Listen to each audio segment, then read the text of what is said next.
Good morning. Let me introduce myself. My name is Jeanette Viatric. And yes, that's a W, but we pronounce it with a V. It's like Veeatrick is how you pronounce my name. My maiden name was Jones, so that's been good for me. And my mom spelled my first name differently because my name was Jones, to dress it up a little, so you can understand the confusion. I'm at Concordia Lutheran Church and School in San Antonio, Texas.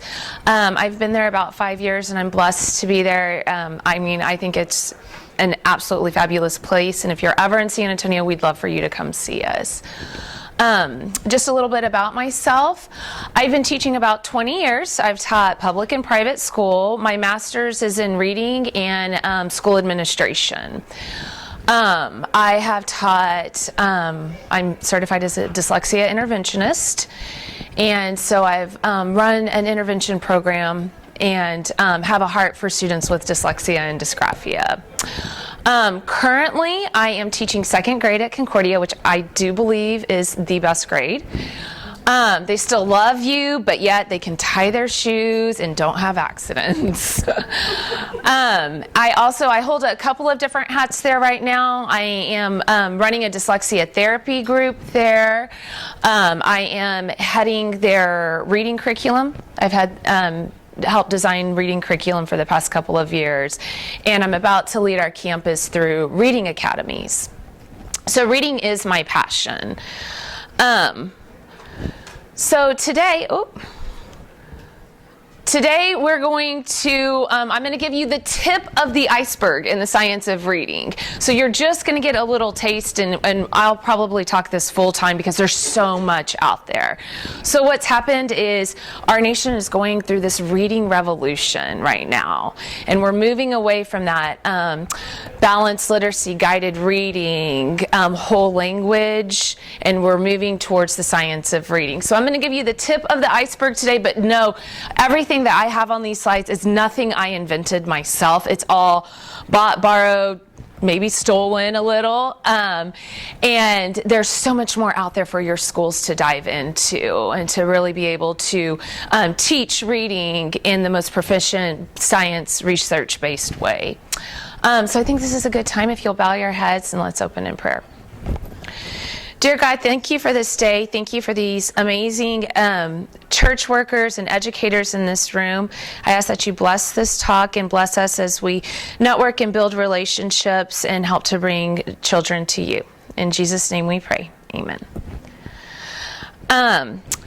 So right now, if you have a device, if you don't, do not worry. Go to hellosmart.com. You're going to sign in as a guest. And I have a little SOR, and when I say SOAR, it's Science of Reading, a little SOAR pre-test for you. You're going to need my code. It's 17710. What was it? hellosmart.com. And if you're not able to access it, don't worry. As long as one of you can get in, I can play the quiz.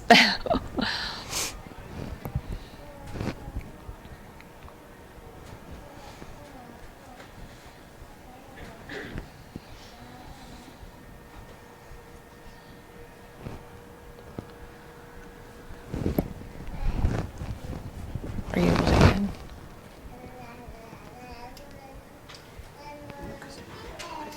Oh. It's 17710.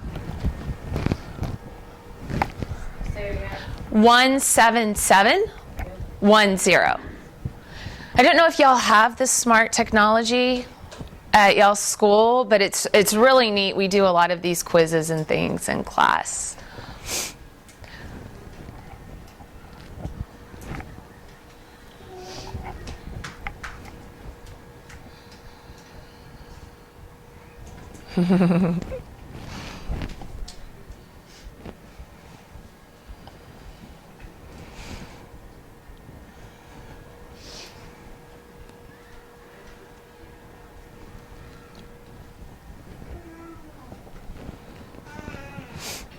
Okay, is everyone okay with me starting the quiz? Okay, so it's self-paced.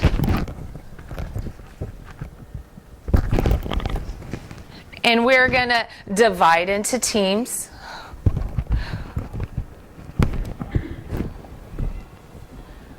And there is sound here. I'm not sure why there's not sound. Oh, I have the sound turned off. We won't annoy y'all with the sound.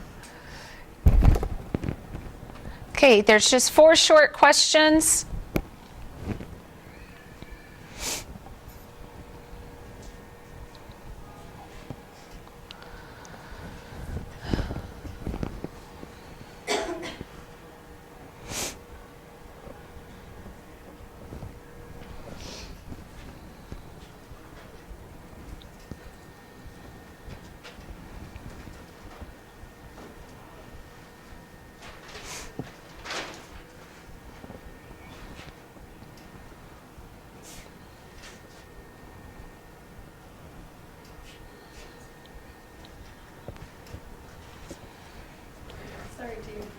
You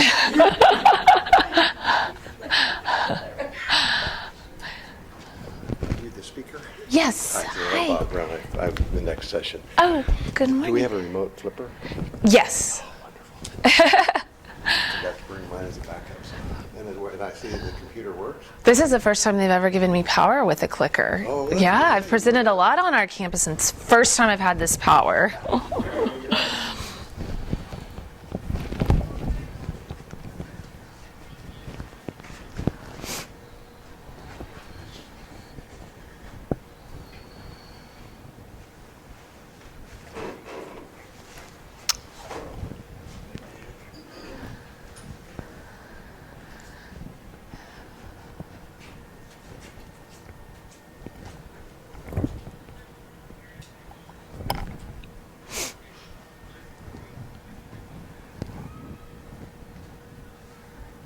Think long, go wrong, Lynn.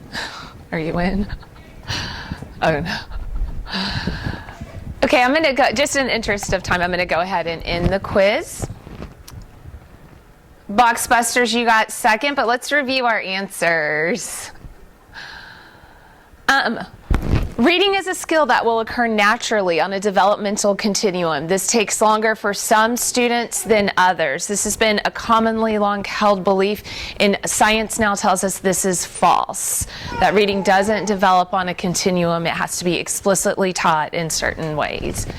The 5 big areas of reading are phonics, vocabulary, fluency, comprehension, and oral language. That is false. And we'll go over what those are today. English is an unpredictable language. While some situations follow rules, most do not. That is false. English is a very predictable language. It's 87% predictable. A grapheme is a written symbol of language that represents sound. True.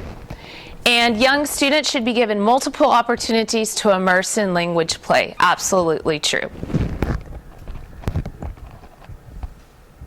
Did anyone get 100? No? Okay. Oh, there we go.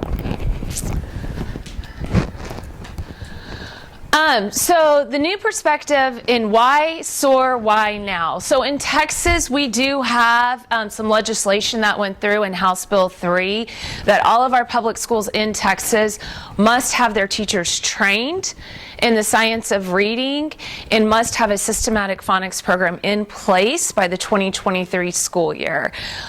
Fortunately, at our school, we have just some amazing administrators, some incredibly supportive pastoral staff, and we were able to invest money in this about 4 or 5 years ago. So it's been really good for our campus, and we are seeing lots of good gains and results and changes. Did you know that the most important grade in a child's elementary career is first grade? So if you teach first grade, no pressure. And did you know that the most important grades in a child's elementary career are the primary years? K through 3 are the most important grades for a child. This is a flip in our way of thinking. So let's talk, I know we're all from different states, but I guarantee your state, maybe not this bad, but it's has not made a lot of growth. So I'm going to talk about Texas. Texas reading results, as noted in the Texas Commission on Public School Finance, only 58% of Texas students currently come to school kindergarten ready. In 2018, only 4 in 10 students met the state's 3rd grade reading standard. What's scary about this is Texas predicts how many prisons to build based on the 3rd grade reading test. So, per the 2017 National Assessment of Educational Progress, also known as the Nation's Report Card, so this is given to kids all over the nation, Texas children ranked 46th in the country in 4th grade reading proficiency, a decline of 5 spots since their 2015 ranking. Now, your state may not be as bad, but I do know that they haven't made a lot of growth, unless you're in Mississippi. So Mississippi is a success story. Mississippi moved from 39th in the nation in 2013 all the way to 4th. It was the only state, and all the way to 2nd in 4th grade reading scores. Sorry, I said that wrong. It was the only state to show any improvement in 2019 in 4th grade reading scores. And this is something that, I brought to our principal, like, why is Mississippi becoming so successful? It's because they invested in their teachers and in teacher training. All teachers in the state of Mississippi have to go through letters training, which is based on the science of reading. So they've invested in their teachers. Okay, so a door prize. I'm going to hand out door prizes, so if you guys could just jot down your name, tell me your day job, and I'll collect them in a little bit and have some door prizes. And if you're not a teacher, just give it to a teacher. You're not going to want it at home. Okay, so what is the science of reading? When we went through this training on our campus, a lot of my teachers were like, what is the science of reading? The science of reading is this vast, and this is important, interdisciplinary body of scientifically based research about reading and issues related to reading and writing. So as a dyslexia teacher, we've known for a long time that kids need to learn phonics. And this research has been conducted over the last 5 decades, so it's always been there. But somehow we've moved away from it as a nation. And it has, what this has resulted in is just a meta-analysis of how kids learn to read and write and their brain development. We have exciting images of our brains that we didn't have 50 years ago that we can study which parts of our brain are igniting. Yes. It's everywhere. Like there are so many different researchers out there.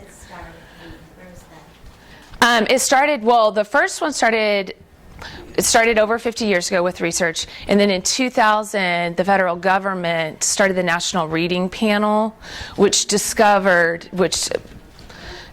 conducted several different studies and put out a report that talked about teaching in the 5 areas of reading. So there's so many. I'll name a few. I'll name Scarborough and a group from the University of Texas. But there's so many researchers out there on this right now. If you do a Google search, it's everywhere.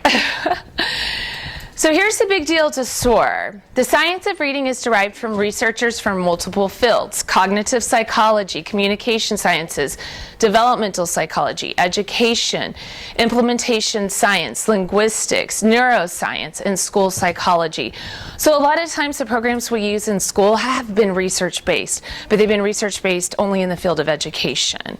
But now in reading, and teaching kids to read, we've combined all of the studies in these fields and are better communicators between these fields. So it's always been there. In 2000, the National Panel of Reading produced a report that outlined the 5 major areas of reading, and thousands of research reports were combined to detail what reading instruction should look like. And those reports in the National Reading Panel's report in 2000 dated back 50, 60 years. So this research has been here a while. Since that time, we've seen exciting images from the field of neuroscience that details how brains function during reading. So right now, we can look at a student who has dyslexia, their brain, compared to a student who is a proficient reader, and we see that the frontal lobe does not light up on the MRI images as the proficient readers does. So we are able to compare. So the reading brain. Our brains are hardwired for listening and speaking. It develops naturally over time and with repeated exposure. So this is how our babies learn to talk. They hear us talk, they're able to imitate it. Written language must be acquired through direct instruction.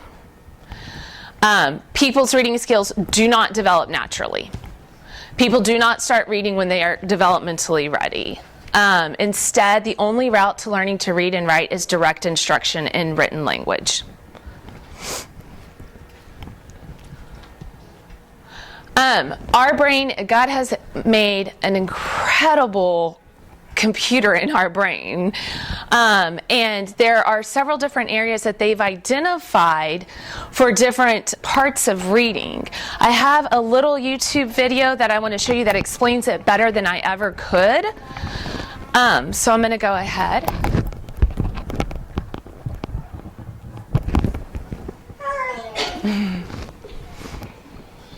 Hey guys, welcome to Forward. We're a new type of doctor's office. Hey guys, welcome to Forward. Primary. We're a new type of doctor's office that's not preventative on primary care. We've got technology. World-class doc. One of the really cool things about Forward is you can schedule. I don't know how to adjust the volume in here. What do we know about the complex process of learning to read? Surprisingly, a lot.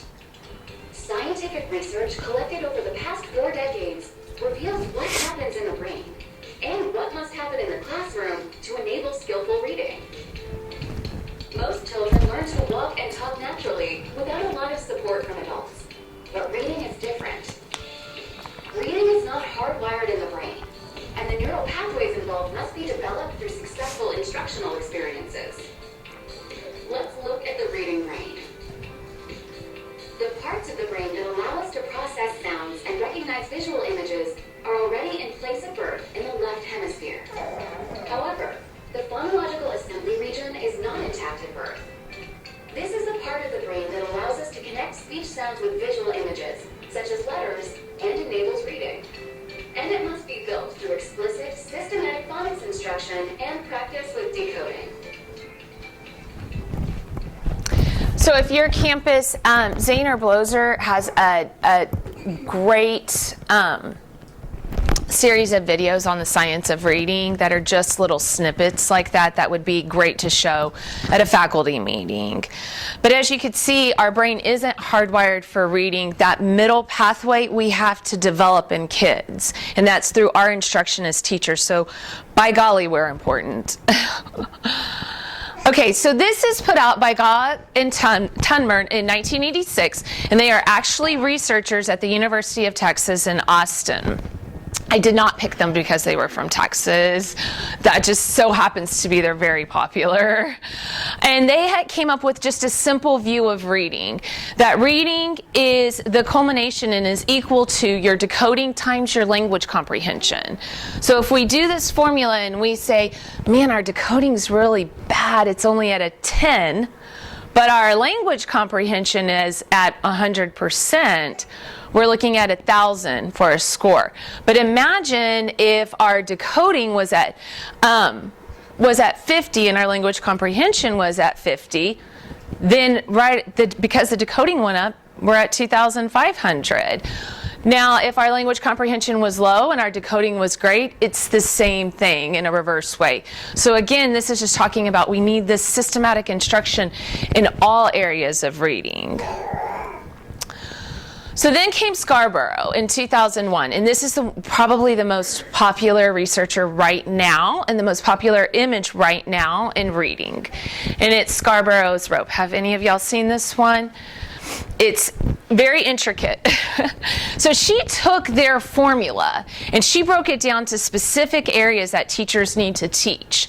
She broke down language comprehension into their background knowledge, vocabulary, language structure, verbal reasoning, and literacy knowledge.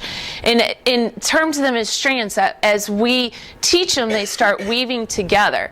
She took word recognition and broke it down to 3 areas: phonological awareness, decoding, and sight recognition. And again, as those strands wind together, we become increasingly strategic with our comprehension. As we teach word recognition, it becomes more automatic, and then we have a skilled reader.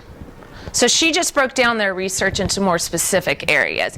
In this image, if you just type in reading rope in a Google search, you will get this image 50 million times. It is, in fact, I stole that image off the internet. So what are the 5 big areas of teaching reading? The first one, we in our school, especially in our primary grades, we sat down and we created a curriculum that we had to pull from several different areas to make sure that we hit all 5 areas of reading. It's still a work in progress. By no means are we experts on it, and we are changing it every year. The first one is phonemic awareness, recognizing, thinking, and working with individual sounds and words. So phonemic awareness, they say you can do it in the dark. There's nothing written attached to it. Phonics is the relationship between the letter or letter combinations written in language and the sounds in spoken language, the phonemes. And this is what we write. Vocabulary is a large store of words that a person recognizes and or uses for oral and written purposes. And comprehension is making sense of what is read. And fluency is reading a text with accuracy, speed, recognizing words instantly, and assigning meaning to text. So these are our 5 big areas of teaching reading. I'm going to go into each area briefly, but again, this is just the tip of the iceberg. We have concentrated most of our staff development in the past 2 or 3 years in phonemic awareness and phonics, K through 3. 2nd grade and 3rd grade have moved into vocabulary. And we are working on comprehension this year with a few different things. We're still looking for a curriculum. There is not one curriculum that fits all areas right now. And I'm on just a ton of science of reading boards on Facebook, one for Texas, one for the whole nation, one for 2nd grade teachers. I mean, there's so many out there. And we're about to purchase a new reading curriculum. So I've been putting out there, like, what do y'all suggest? What do y'all suggest? And everybody that responds is saying the same thing. There is just not one curriculum that's going to address all of this, and it's hard. So we have to, that's where educating our teachers comes to be so important, that they're able to skillfully piece together what they need to teach reading. Okay, so your post-it notes, did everybody write down? I was going to draw a door prize. Yeah.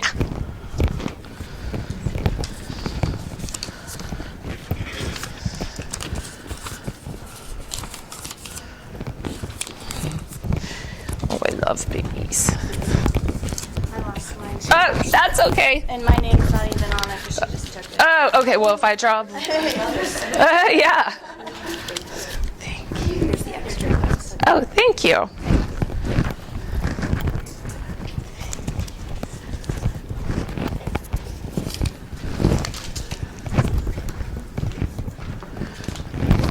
Okay. The first door prize I'm going to give away has to do with phonemic awareness. And we're going to actually watch a little video on this one. And the winner is Karen Brown, teaches 5th, 6th grade reading in Christ Community in St. Louis.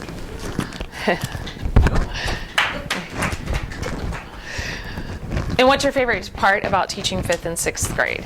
Oh gosh, is there, once I get into the content of reading.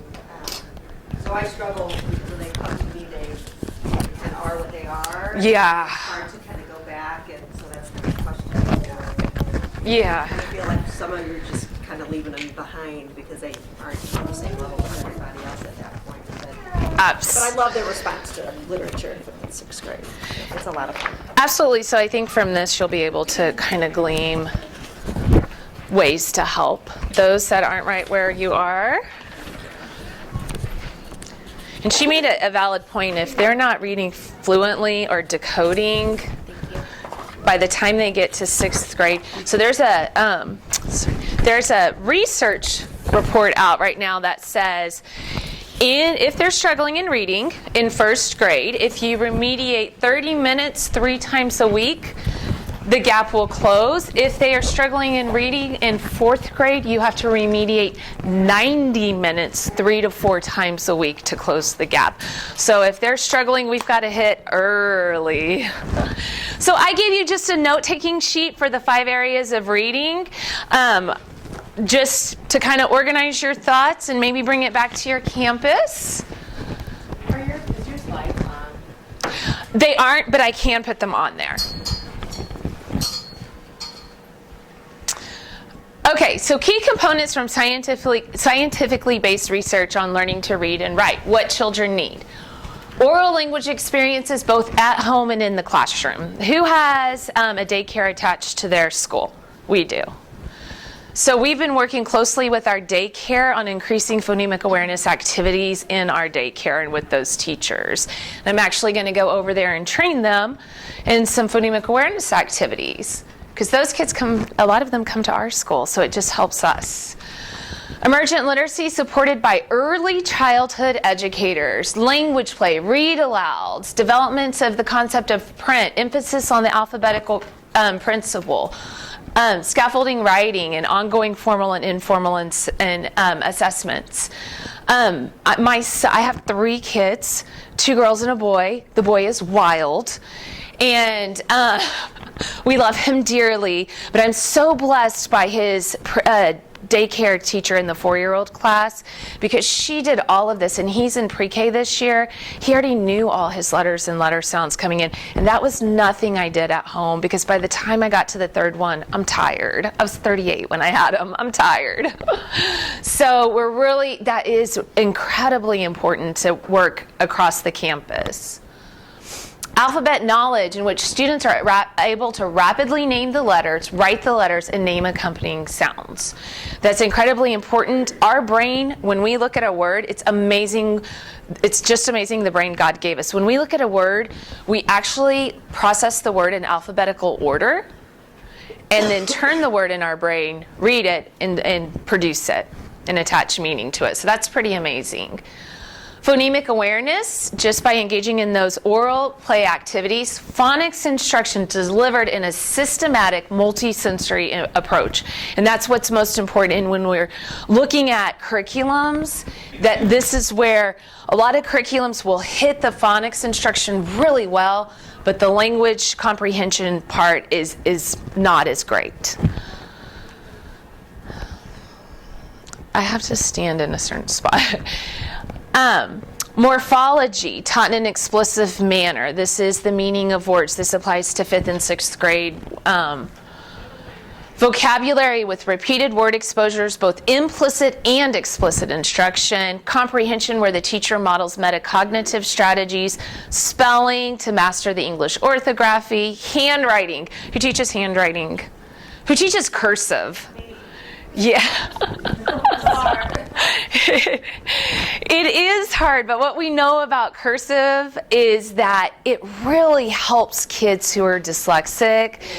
Yes, because there's not an opportunity to reverse letters as much in cursive, and it's connected, which helps them. It is very hard. It's a struggle. Written expression, including sentence expansion, and I had walked upstairs, and they have some amazing writers on this campus. And executive functioning, and this is executive functioning, as we know, also has to do with ADHD and things like that. This is where we use our visual, auditory, kinesthetic, and tactile strategies in all of our instruction. It benefits all kids. And well-prepared teachers, that's what this is all about, just to give you that background knowledge you need so that you guys can go on your own campus and start researching. So a lot of times, and I would love to hear what y'all's blocks are like. A lot of times I get asked, well, what does an elementary ELAR block look like? This is something we've had to work really hard on our campus, because we know the master schedule is a big puzzle, but we also know little kids' best time of the day is first thing in the morning when they walk in. So we've worked with our master schedule to ensure that first hour-ish of the day is available for our youngest learners. But this is what and I am not endorsing any of these curriculums. I'm just giving them as examples. So we have 10 minutes of phonemic awareness every single day in every classroom, pre-K through 2. Right now we are using Haggerty in small groups. A lot of the teachers use Kilpatrick's 1-minute drills. We do 30 to 45 minutes of systematic phonics instruction with VACT strategies, multisensory. As of right now, we're using Saxon phonics and spelling, but that is subject to change in the next couple of years. It's was our jumping point getting into this because it is scripted, and this is not the way I was trained in college. So this is something I've had to learn, and most of the teachers, besides my partner, are around my age. So this is new for us too. Zaner Bloser has a great systematic phonics curriculum, and Wilson Foundations is almost the gold standard for phonics instruction. And I saw they use Wilson up here, so if you know one of their teachers, talk to them about it. We do 10 to 15 minutes of fluency practice every single day with decodable text and passages. Right now we're begging, borrowing, and stealing those. Sometimes it's things we get off of Teachers Pay Teachers. We have some decodable readers. We're purchasing some. So 20 to 25 minutes of comprehension practice. Some examples of that is I've seen CKLA being used as great, wit and wisdom. Right now, we purchased some grades 1 and 2 purchased Rooted in Reading on Teachers Pay Teachers, and we cannot use all parts of it, but we do use the listening comprehension portion. 10 to 15 minutes of focused vocabulary instruction a day. We embed a lot of this in our content areas, a lot of this in our read alouds. I've seen some schools use the Sadler Vocabulary Workshop. That is very dry, but it could be part of it, but just remember vocabulary is woven throughout the day. We have 30 to 45 minutes of small group instruction a day, and here we use our Kilpatrick drills. We have the book Haggerty, Bridge the Gaps, so my lowest groups, I do a pretest to determine where they are low in phonemic awareness, and we do those 1-minute drills to address that area. And the Kilpatrick book and the Haggerty book are so easy to use. They're basically scripted. We use decodable text. We also use connected text, and what connected texts are like my highest group right now is reading The Mouse and the Motorcycle. Non-reading person. Yes. What is a small group? How many kiddos? In our small groups, I don't know how many kids you guys have. We have 20 this year. So we divide up according to what they need. So I don't want to call it the low group. My kids that need the most work in phonics and phonemic awareness, I have 3 in that group. And then what we do in 1st and 2nd grade, there's 2 of us. So we look at our whole groups, and then we switch kids and make groups like that so that we can match skill levels. And it's just a sacred 30 to 45 minutes that nobody messes with. And then we are so blessed to have a mom that's staying at home and was a reading specialist, and a grandma that's a retired teacher. So they come in and help us, and we rotate groups through 1st and 2nd grade. And I would say my group that's reading Mouse and the Motorcycle, I have 6 in that group. They don't need as much from me. But our groups that need a little bit more typically have 3 to 4. But it's hard to make it in just your little class. You can do it. I did it for a long time. But if you have a partner on your grade level that you can break apart kids and match skill levels, and then everybody gets to know everybody. And then 20 to 30 minutes of writing. I've seen BJU Press, I've seen Shirley Grammar, Rooted in Reading has a writing piece. again, there's not one curriculum that fits all. Those are just examples. Okay, phonemic awareness. It's phonemes in phonemic awareness is awareness of the smallest unit of sound in the speech stream and the ability to isolate individual sounds in words.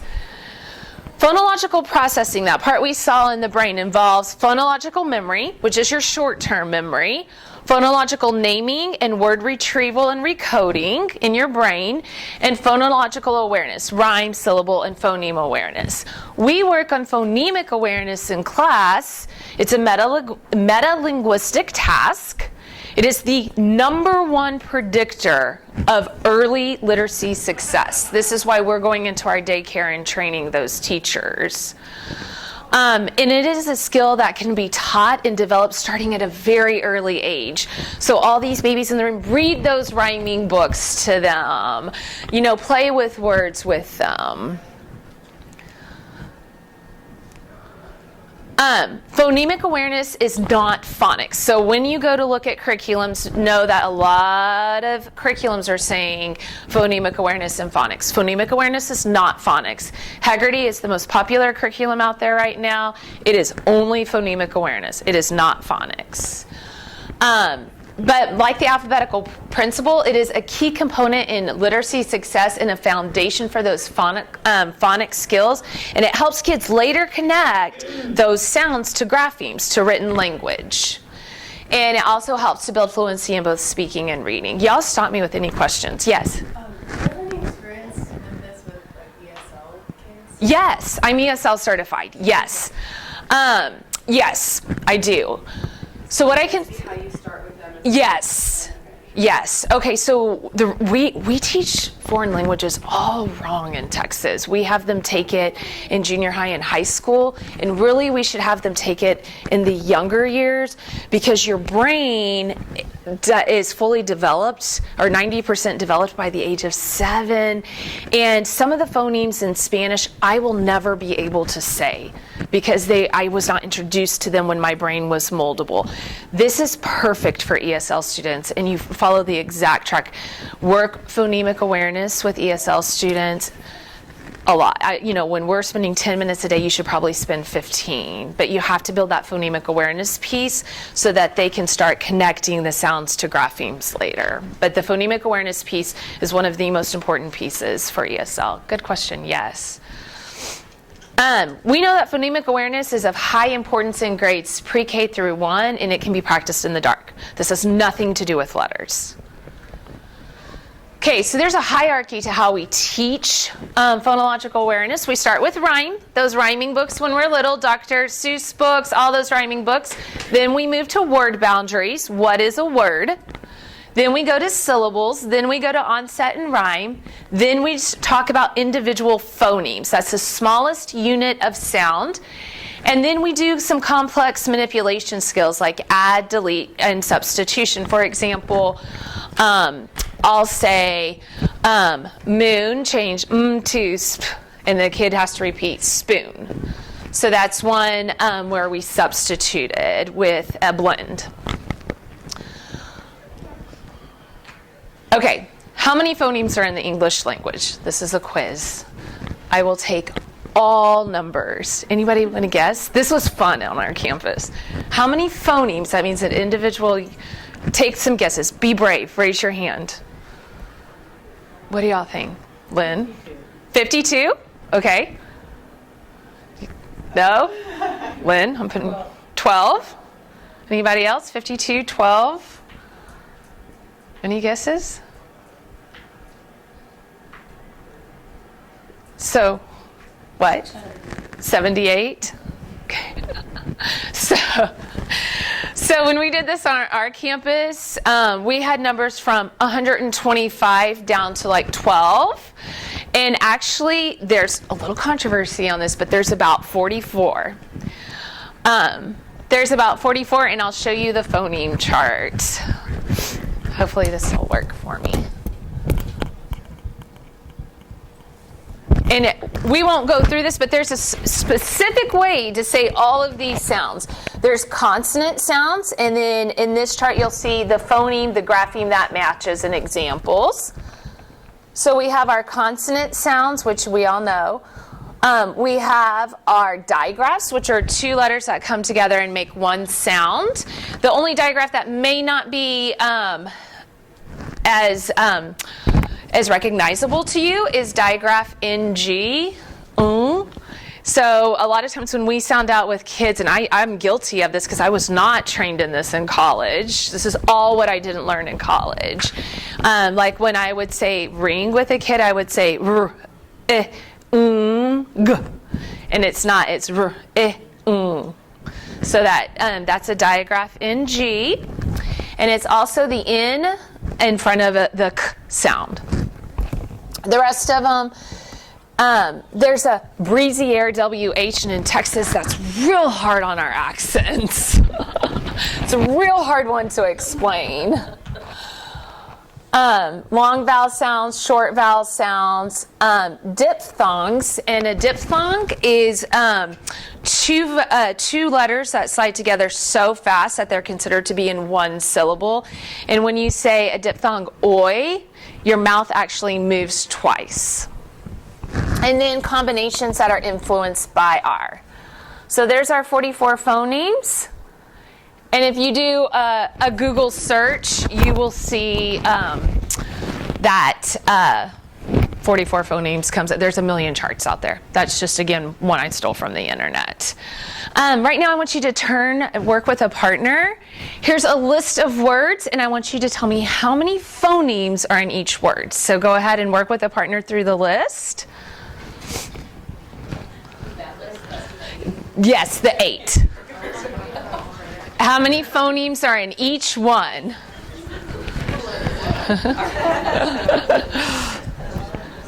Hi.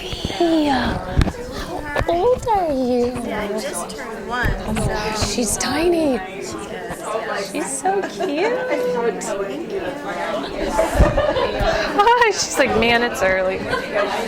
I have a 5th grader, a 2nd grader, and a pre-K-er. Okay. Yeah.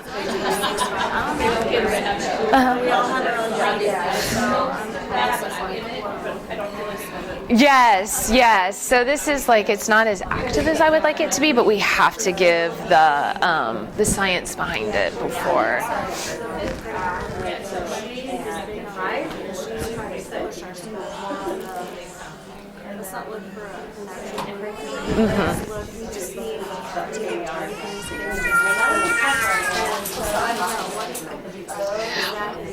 I think that you have to hit it in pre-K through 3. You have to have some type of systematic phonics instruction, and that once you hit it with there in 4th and 5th, time to read is important, but also y'all need to be instructing in morphology, hitting the vocabulary much.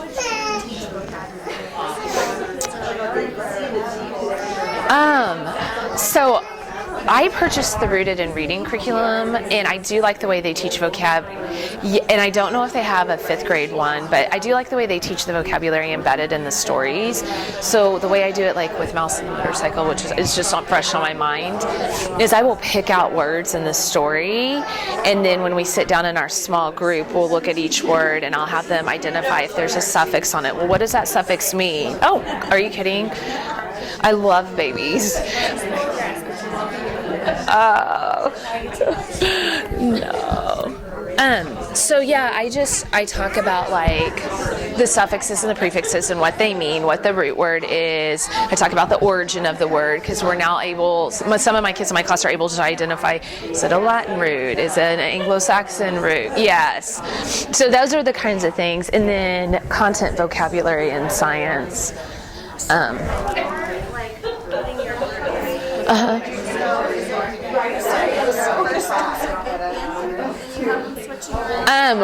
We are doing 1st and 2nd. Well, so in our 1st grade, we only have like 3 students that we think could handle the content of some of the books we're reading on their levels in 2nd.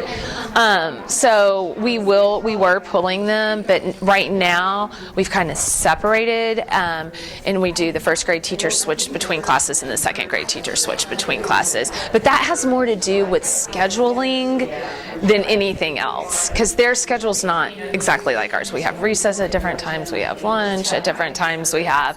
So it was getting to be where those 3 or 4 students didn't get to come to second. We try not to send a second grader to a first grade group. Yeah, we do. Yeah, we very much try not to do that.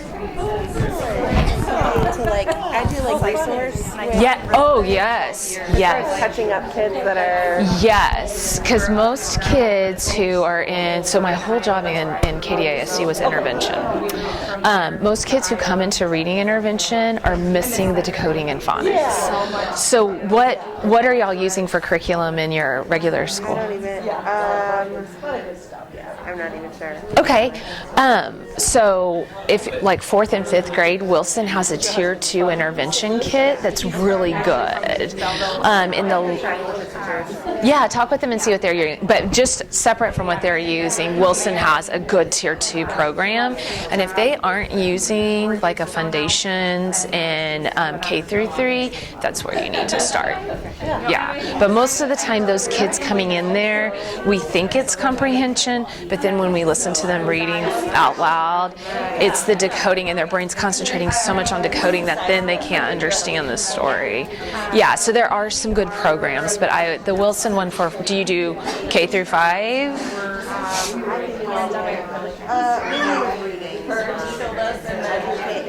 Okay, so you have a big job. Yeah, I would say, now that's our math specialist right there, so she could totally help you with math. I would suggest doing like the Wilson for 4th and 5th grade. You could even just start 3rd grade on it.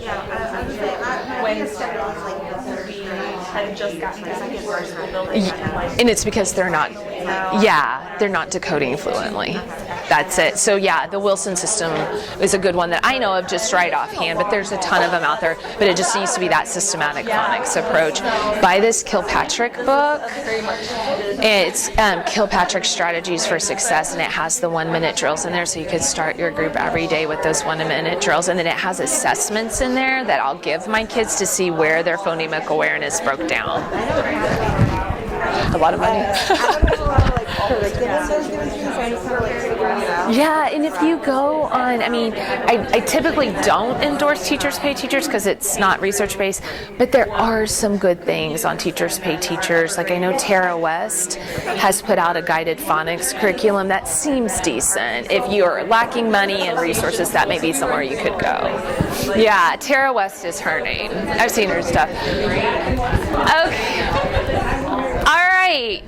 How many phonemes are in add? 2. Exactly. How many phonemes are in car? 2. Fox. 4. 4 phonemes. How about, and I'm going to say it with my Texas way, subtract. 7.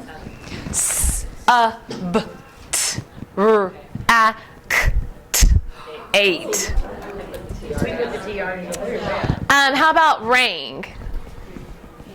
3. Truck. Depends on the state. Depends on the state, but 4.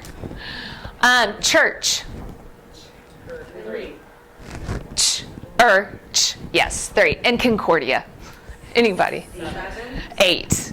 There are 8. Yes. Oh, you want me to do it? K, n, k, or d, e, 8. Yeah. So think about if your yes. When do you separate the T's and R's, and when do you not? Okay, so the T's and R's for us in Texas, I taught with a teacher who is originally from Colorado, and she was actually my cooperating teacher 20 years ago and came back to teach at our school. And she's always like, this thing, this she's like, that's uniquely, that's y'all. Because she says truck. So I start early on in kindergarten, and especially in Texas, because they're going to have to connect it to a grapheme eventually. I start early on saying, even though it says ch, it's actually t, r, So I just start right away teaching them because it is confusing. And your accent from the different parts of the country will get in the way. The Texas accent, the Texas drawl, it's just really cumbersome sometimes. But I teach them right away that it's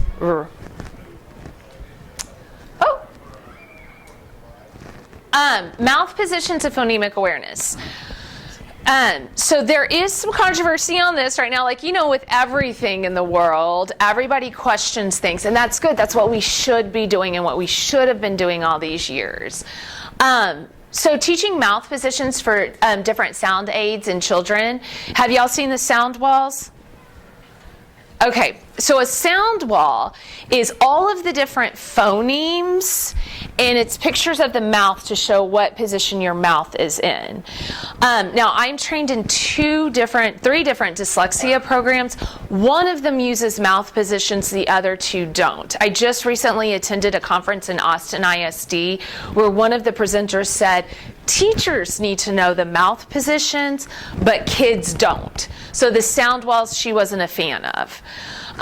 However, there are just as much as we have naysayers of sound walls, we have pros of sound walls. What I tell my pre-K teachers is in small groups, this is a good way to start teaching letter sounds, is to teach their mouth positions and to have the cards. I'm just going to give you a quick little example of the cards. Is it going to come up? So this is our nasal sound. It's front, middle, back, And if you hold your nose, you cannot say the sound. So that's what our pre-K teachers, when they're teaching him, are saying, like, hold your nose. Can you say it? No. The air sounds, round air, panting air. So we talk about how our air comes. The tongue curlers. Okay, my second grader has an LR issue that we have been in speech since she was 3 years old for articulation, and I'm done paying for it. And so I've been working with her on this, and she still goes to speech, but I've been working with her on this mouth card. And she has improved. Her speech teacher was like, I don't know what y'all are practicing at home, but I'm really starting to see it transfer. It's front, because your tongue is up behind your tongue. Side curler, because if you say your tongue is curled on the side. So all of our kids who have the R issue, talk to them about their tongue. And then I'll just do one more, because there's a million. There's not a million of them. There's only 14. Lip puffer. B. So, b, and that teaches kids to clip their sounds, because one of the things we corrected in with some of our lower grade daycare teachers is pa, ba, because then it makes it hard to sound out a word later. So we clip the sound p, b, and the mouth cards have helped with that because it's a puff. So those are mouth cards. And then, if you go on TPT, there's a million sound walls that you can buy. I do not have a sound wall up in second grade, because by the time they get to second grade, it's not so much the mouth position they need. However, I have a kindergarten teacher that has put up a sound wall and has been using it with some of her struggling students in small group and has seen a lot of progress in that. And it helps their speech. Okay, phonemic awareness should be practiced in pre-K and kindergarten multiple times a day and in multiple ways. In the end, our aim is to connect this to graphemes. So I have two little videos, and I'm not going to play a lot of them, and then I'm going to, we gave away some Alconin boxes, but you can make these, or just write them on a whiteboard.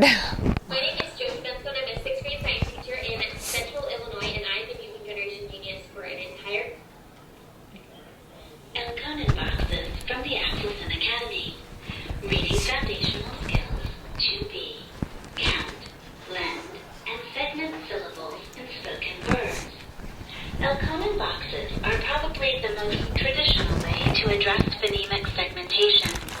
Many of you know them as sound boxes. In the 1960s, Russian psychologist Alconin developed this method of teaching phonemic segmentation. Alconin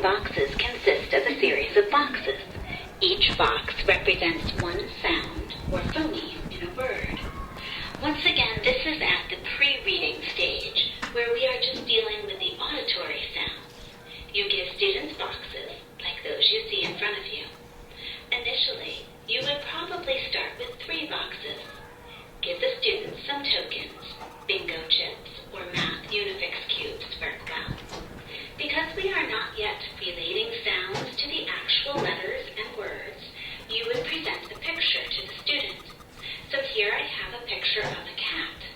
Students would be expected to segment that word and move a chip into each box representing the individual sounds. Cat, k, a, cat.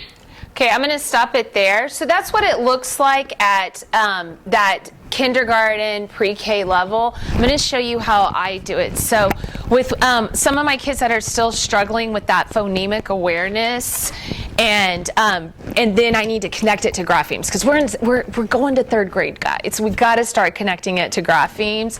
So we'll do. Right now, I'm working on digraphs and silent E with my kids that need a little more. Sh, a, k, shake. And then they'll get their, I have two-sided counters, and they'll pull them up. Sh, a, k, shake. And then I connect it to graphemes. And I say sh, and then we write. And I just draw this on their marker boards for them. Sh, a, k. And then they connect it to graphemes. So that's the way, you can start using Elkonin box is just, in the a little bit a more advanced version. Do the sounds and then connect them to graphemes.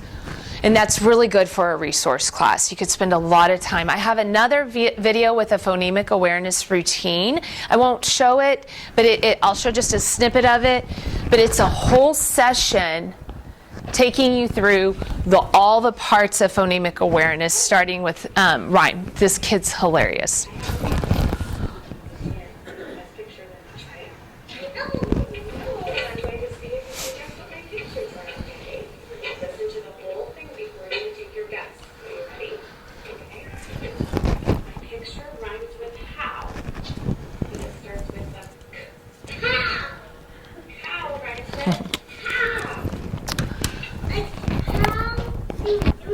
Yeah, exactly. Okay, so this kid, we go through the rhyming. How rhymes with, make rhymes with, left rhymes with, hair rhymes with. And then she reviews. Ready? I'm going to show you a picture and you're going to tell me the meaning claps. So she's doing syllables. Good. What is this a picture of? One is. Five and two.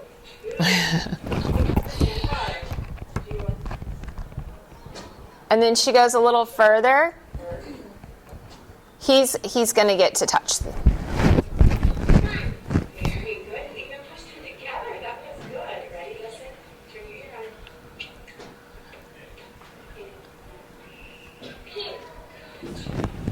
on. So she's segmenting the sounds and then having him put the word together. So again, the Haggerty text, the book, I think it's like $85 now. It really is a good investment, and it was a good investment for our teachers because it got them started knowing about phonemic awareness, and then they were able to bridge to some of those activities in small groups. But he's a hilarious kid. Okay, so do we have any questions about phonemic awareness before we move to phonics? Anything? Okay. And this is a lot. Again, this was just more of a theory introducing you to the science of reading. Phonics Instruction teaches common letter sound relationships, including sounds for common letter patterns, so that readers can apply them in decoding unfamiliar words.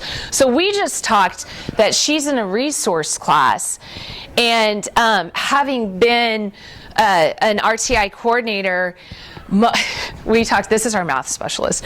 We've talked about this before. In reading, most of the kids that come in, it's not a comprehension issue. It's a decoding issue. And if we can get that decoding under control in K through 3, we can work on comprehension. In math, it's a math fact issue that they don't have their math facts memorized. So a lot of times it's just going back to basics. Quick question.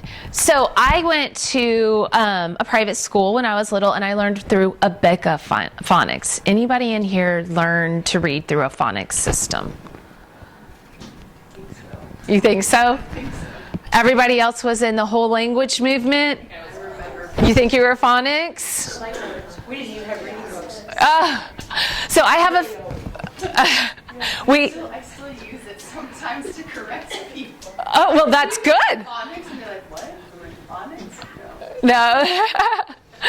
So I have a fifth, a second, and a pre-K. My fifth grader, very bright kid, just kind of a natural learner, learned to read pretty easily at home before she even went to pre-K. She's easy, the other two. And she's the worst speller I have ever met. Like, she spells things, and I am like, Stella, what are you trying to spell? This doesn't even follow rules when she writes a paper. But I take myself back and say, she did not learn to read by phonics. She learned in a different way at that time in our school, that we've switched that gear. Come my middle child, and she's bright. I mean, she's beautiful, sweet, good girl. But learning to read was a little bit more difficult for her. And the summer after her pre-K year is when we totally revamped everything. And in kindergarten, she took off. When COVID hit, when she was in kindergarten, we all of a sudden had a lot of time at home with your teacher mom. So I did a lot of phonics and things with her. She spells better than my fifth grader. She can spell multi-syllable words and get most of it right. She has more knowledge of spelling rules than my fifth grader. Come to my little one, who's had this science of reading starting at the daycare. He's in pre-K now. If I ask him, to sound out a word and write it down, for the most part, he gets it. So phonics it does work. Well, and the technology, Yes. I had kids when we were online. I could see them during the spelling test. Alexa, how do you spell? Yeah. Well, it's important, obviously, for them to know, because who wants to ask Alexa every time they say something? Yeah. Or my favorite was memory. When they were saying their memory to me, they'd be like, Oh my gosh. yeah, it's like, guys. We're just in a different period, yes. Smart enough to put it on the poster on their bedroom wall and say it to you. Like Yeah.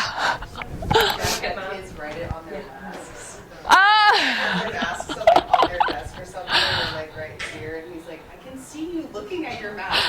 You're not just looking. You're not, yeah.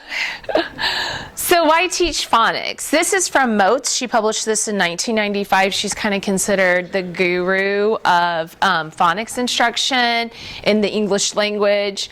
At least 20% of the English phonemes have spellings that over 90% predictable. Sandra Wild's research is totally different. Is it? I've read some. Because she was who I studied, and I'm like, that's not what I know. Oh, really? Yeah. 10 other phonemes are predictable more than 80% of the time. Up to 87% of our English orthography follows a predictable pattern.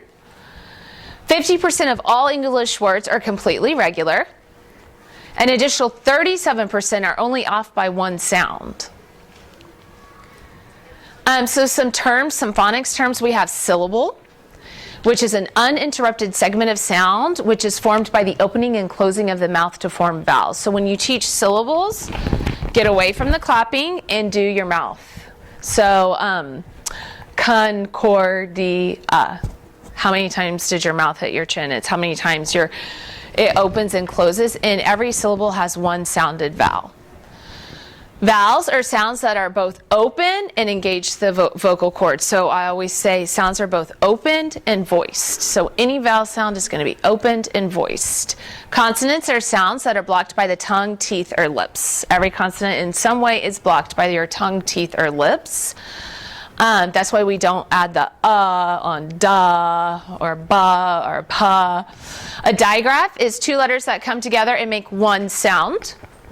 A diphthong are two letters whose sounds slide together so fast that they are considered to be one syllable. The common diphthongs that we teach in second grade are oi, O-I-O-Y, and ow, O-W-O-U. A combination are two letters that come together and make an unexpected sound. And I have, like in our phonics program, we go over this, and I have little hand motions to add that kinesthetic. Voiced is when your vocal cords are engaged in the production of sound, and unvoiced, your vocal cords do not vibrate in the production of sound. So let's talk about alphabet strips and arcs. This is starting with the younger kids and then dyslexia. So I ordered these from Region 4, which is in Houston. If you're in the lower grades, what you start doing is you start first by introducing the concepts of before and after. You're counting the letters. You're naming the two types of letters. Then you start to identify the beginning, the middle, and so we call it beginning, middle, and final letters. Then you have them start organizing their letters on the alphabet strip. And then you start teaching them to say J is after I and before K. So using that concept of before and after. Then you can start doing just simple sounds. Pull down the sound, pull down the sound. And then on the back, it's more advanced and you do the same activities, but when they arrange it in the arc, they have to remember themselves. Yes?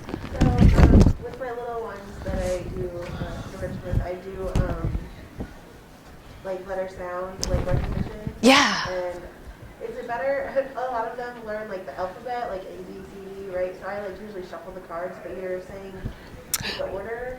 I would do the order first because research is coming out that we do read in alphabetical order. So, and then our brain transforms I it. don't know how much of it is just like, oh, I know A, B, C, D, like, versus like actual what letter. What letter and sound it is. Yeah, so once you get to the more advanced where they're pulling down sounds, then it's mixing them up. But this is a little bit more tactile, a little bit more visual for them, and also teaches them the order of the letters. So yeah, I would do that, but that's not bad either. Any practice they can get. Okay, so I have a door prize. I'm going to give these away. It's a set for lowercase and uppercase. Catherine and teacher first, second, third grade. Catherine, was she the baby and she left? No. Oh, no? No, the other lady. Oh, that's yours. Where's your baby? Oh, okay. So did Catherine elements, what? Oh, well, you snooze, you lose. Michelle Hines, third grade teacher. Yay!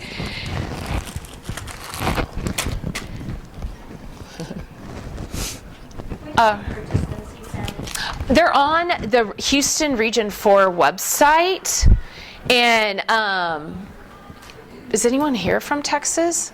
No? Okay. So Houston is this huge metropolis, and Region 4 covers all of Houston, and they have all sorts of products on it. So the way Texas does public schools is they have region service centers where they cover a certain public school area for trainings and things. There's 20 of them. Yes, there's a lot of them. Region 4 is probably, other than Dallas, one of the bigger ones. But if you go on the Region 4 website, they have all kinds of things for teachers. But that's where I order them, off of Region 4. All right, there are 6 syllable types. Closed syllable, and that's a vowel followed by a consonant is short. An open syllable is an open accented vowel is long. A vowel consonant E. We have vowel teams, which include diphthongs and digraphs. We have the R controlled, and then we have the final stable syllables. Those never change.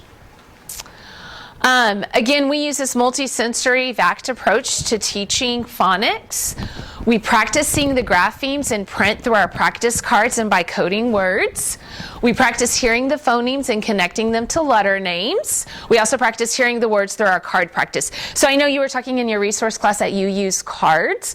There are phoneme cards that you can buy in. Okay, that's perfect. We practice moving and manipulating letters with our tiles. We have letter tiles and motions. And then we practice writing our graphemes multiple times in a lesson, in a phonics lesson. So why do we teach coding?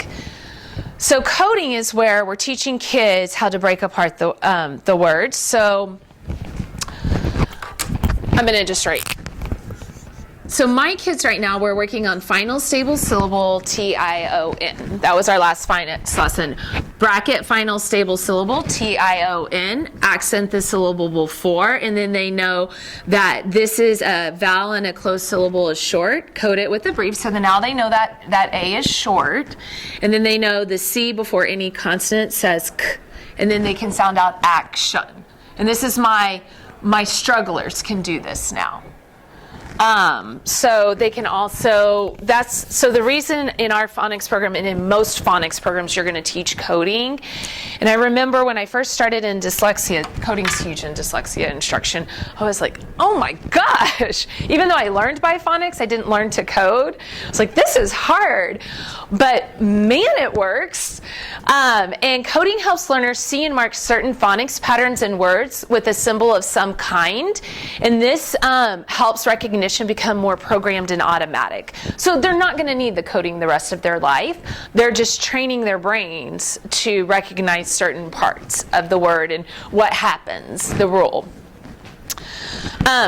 If we have time, I'll go back and show you a video of one of my lovely home lessons from 2020. I have a YouTube channel, thank you COVID, with tons of phonics lessons that I can share. A lot of times I get this pushback. Handwriting or computers? We live in a digital world. Why do we need to know how to spell? Well, spelling is directly related to reading, and we should explicitly teach and incorporate print through the end of second grade. So this is different. I don't know what y'all's standard is, but in Texas, our standard is to teach cursive in second grade.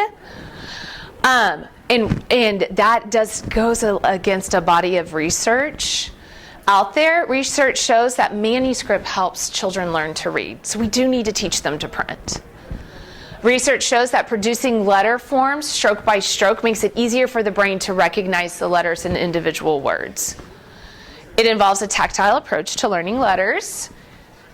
Here, less is more. Handwriting instruction should be no more than 15 minutes a day. And I think ours rounds out at about 8 to 9.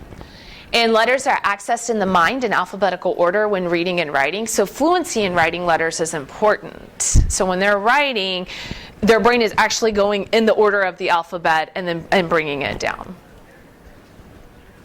Fluency, reading words at an adequate pace with a high level of accuracy, appropriate expression, and understanding. So this part of my presentation is going to go really fast because this is the stuff that we've actually been really good at all these years. Yes? So if you have an older student yes. struggling with handwriting and fluency in reading, how could you... Is he a native English speaker? Okay, and how old is he? 7th grade. Has Like old. okay. I mean, Has he ever good, but not not the best. Like the handwriting looks like a 3rd grader. okay? And fluency in reading is just like lots of stumbles as they're reading. So like every 3rd or 4th word. And he's had access to adequate instruction his whole life. So at that point, at that age, I would start looking at something like dyslexia or dysgraphia. At that point, they should be fluent readers. Their handwriting, I mean, you know, some of us are going to be doctors, and it's just going to be messy. But at that point, it should be more fluent. So if it's 7th grade and they're still struggling, I would say an evaluation might be appropriate. There's several screeners you can get online that could help you determine that. But I would be concerned about dysgraphia or dyslexia at that age. So the reason I'm saying that, it's estimated that up to 20% of the population is dyslexic, with about 5 to 10% of that population needing intervention. What grade do you start thinking, okay, maybe this isn't just, we're flipping the letters, so maybe... Earlier is better. Yeah. So on our campus, so House Bill 3 in Texas changed a lot for public schools. We had some things in place before House Bill 3, but we're amping it up a little bit. So in Texas now, every child in the state of Texas is screened for dyslexia at the end of kinder, at the middle and end of first, and at the beginning and end of second. So the earlier, the better. Yes. There's also a genetic component. Yes. I have dygraphia and dyslexia, and I give Yes. it to my son. Yes. So when he's 3 years old, I'm recognizing, he's doing this, he's doing that. There's disorganization, the other things Yes. are also connected. So we tried to get him intervention, and we couldn't get it till first grade because They just, program at the time. We're going back quite a number of years. yes. They had nothing available for little kids. Yes. They still don't. Oh, really? So in Texas, they are addressing it younger, starting in kinder. So I started doing dyslexia in 2010 in Texas in a public school, and they would not really test until the child turned 7. But now they are testing earlier, and they either use NIHouse, which is out of Houston, or Pre-Flight, which is out of a Scottish Rite program out of Dallas, to help with the little kinder and first grade students. So they are addressing it earlier in Texas, but dyslexia is a huge hot topic across the nation, and every state is starting to address it in different ways. So where you guys are, it might still be older. He did an awful lot, by kindergarten, he's starting the reading and writing, and he's starting all opposite of what if he had been in an Arabic country, he would have been fine. Yeah. But this was not working. Yeah. It was very hard to retrain him because he had already established the patterns of how he was going to write his name starting at the wrong end. Yes. Yeah, Texas has passed legislation to start screening pretty early, and we started screening pretty early a couple of years ago. We use we use Dibbles, and now we're transitioning to TPRI, which is Texas Primary Reading Inventory, which is available online for free, which is a good reason to use it. Yes. So then back to ESS. Yeah. Who may not have had access to, testing for dyslexia and things like that,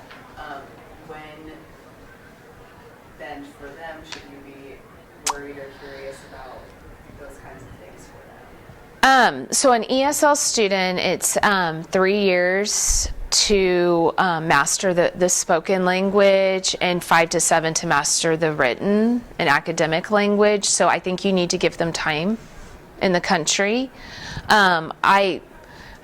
I don't know where your students coming from. Like I lived in Houston for a long time. And in the Houston area, I had 3 or 4 students that had one from Norway, one from Switzerland, and one from Italy that had all been identified dyslexic in their native language. So I think it's dependent upon where your students are coming from, but it does take 7 years to master the language. So you have to give them time to develop.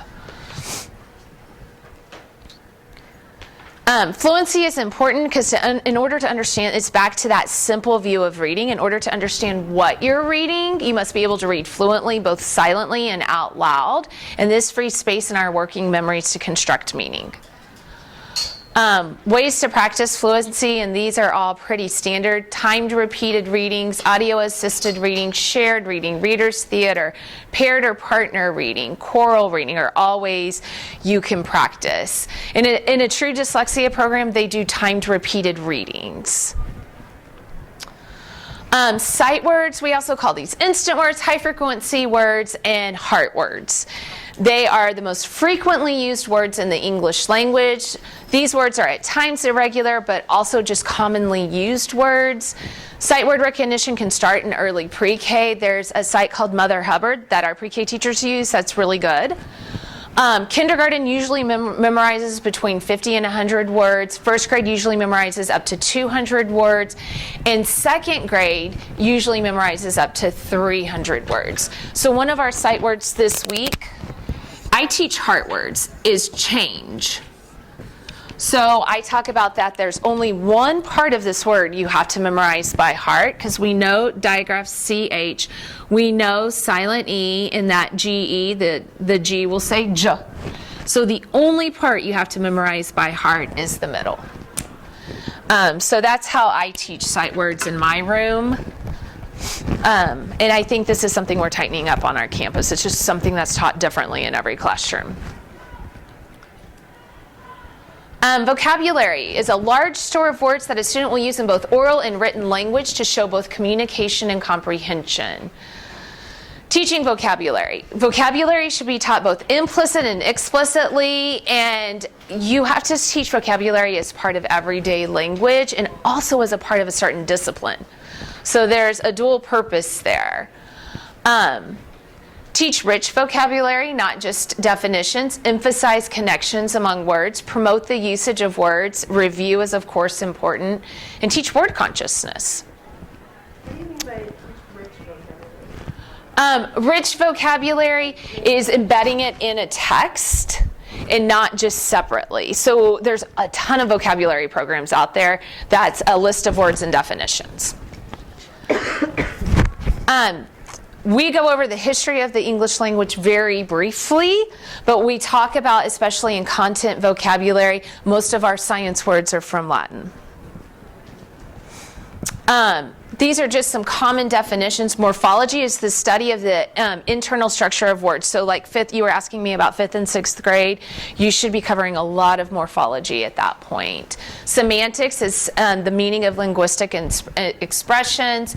Syntax is the study of the combination of words. A morpheme is the smallest unit of speech that has meaning. So in 2nd grade, we teach the meaning of, we do 20 to 25 prefixes and suffixes.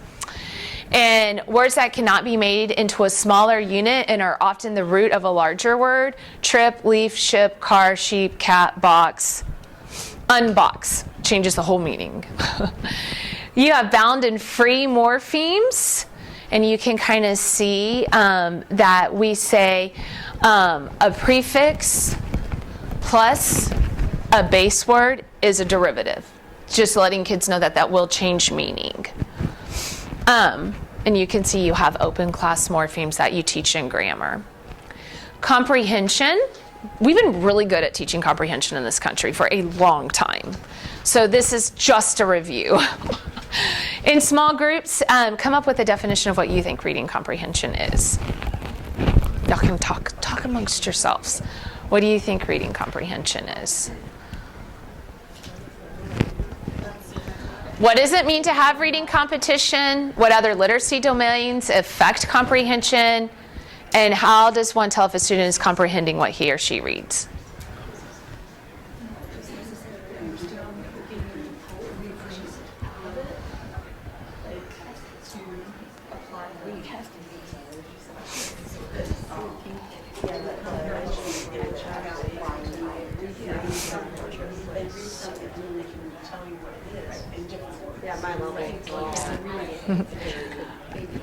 All right, what were y'all thinking about comprehension?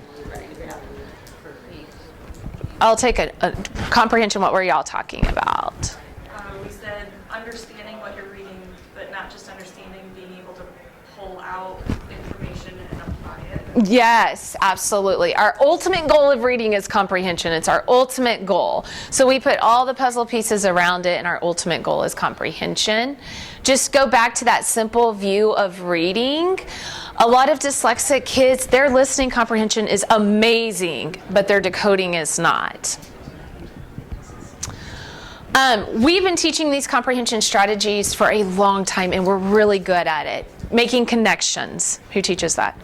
Visualizing. We teach that. Asking questions. We teach that. Inferring. We do a really good job at this. Determining importance. Synthesizing. And then here are some types of questioning in reading comprehension that you should be covering at all ages. So my little boy can come home and he'll tell me, today Miss Fink told me the main idea of the volcano book, and can we make a volcano now? You know, things like that. That's how we got the volcano at home last night. Comprehension has to be taught explicitly in the lower grades. We often teach comprehension as part of directed read-alouds. So their listening comprehension develops way faster than their decoding skills, and we should definitely feed into that and keep it going. Your comprehension lessons must be focused. You should always teach the language of the discipline when teaching comprehension. If you're teaching inferring, you need to use the word infer. And then our ultimate goal of reading is to construct meaning. Next steps for your campus or my campus, we are working on common assessments across our grade levels. We are working on reading trainings, and here's 3 very popular ones. And we are working on getting more resources on our campus. So that's it. I have 2 more door prizes that I'll give out. Kathy Bartell, 4th grade teacher. She left. Okay. Nikki. No, you're good. Where are you at? I'm actually a homeschool mom. Oh, awesome. And Ashley Johnson, resource teacher. Yes, you can use this. Thank you guys for coming. If you want to write down my email address, if you have any questions, it's Jeanette, JeNettew. Yeah. It's Jeanette W at concordia.cc. We've been taking this, I don't know everything, by golly, I'm still learning, because again, this is not what I learned in college. But if you have any questions or want to, I would love to collaborate and see what your campuses are doing. That'd be amazing too.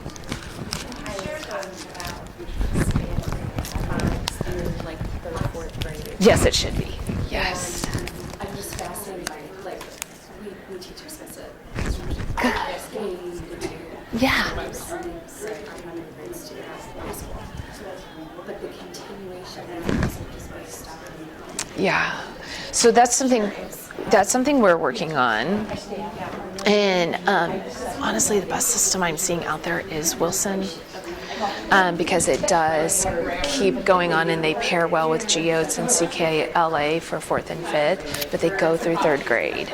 So we're working on finding a program that our 3rd grade will have explicit phonics instruction, because what happens is it drops off in 3rd grade, and like the resource teacher was saying, then all of a sudden we have all these 3rd graders that still need help.